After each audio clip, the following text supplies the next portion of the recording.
Hello everyone, it's Shane Kanto, your Wasteland reviewer, and I'm here to review Borley Rectory, The Awakening. And this is a mystery horror period piece from director Stephen M. Smith and from writers Stephen M. Smith along with Christopher Jolly. And we have Julian Glover, who plays Henry Bull, who is the patriarch of this family. And he has a dark secret about this home and the ghosts that linger in it.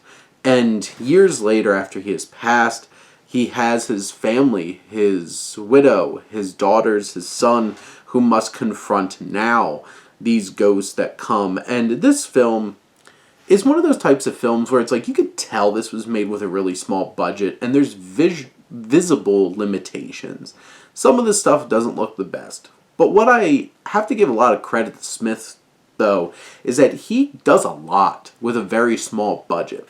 And there's honestly some really good, unnerving, haunting elements to this. Does the makeup look a little bit lo-fi? Sure. But it's still creepy, and how he utilizes deep focus and having things drop into places works. And honestly, very few filmmakers can make something outside really, like, in the daylight feel really creepy. And there's a few moments where it's like, they build some nice tension here. And I think there's good setups and everything, despite some clunky editings, despite some limitations in its budget, and how it leverages, like, the fog and the night and these dark corridors. But it's the visuals, it's the visual motifs of an evil priest, of a long-suffering ghost nun. These elements have this added weight of visual, something clicks in you that just hits. And I don't think the cast has a lot of particularly fantastic performers, but I think Helen Lederer and Patsy Kensit and Vicky Michelle do a really fine job. I particularly like Julian Glover does a great job in that opening sequence of the film, and Simon Phillips, who's this reverend who comes in, does add some weight and gravity to it. This is one of those films where it's like, if you look at all these pieces separately, it might not seem like comes together much.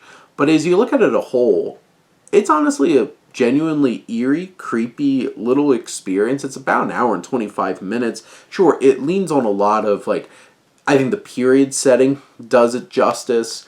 I think it leans into a lot of cliches, like you have this seance circle, you have this and that, and sure, it's not the most original. But I do appreciate, despite the climax feeling a little anticlimactic, it does have this very emotional and very human focus still.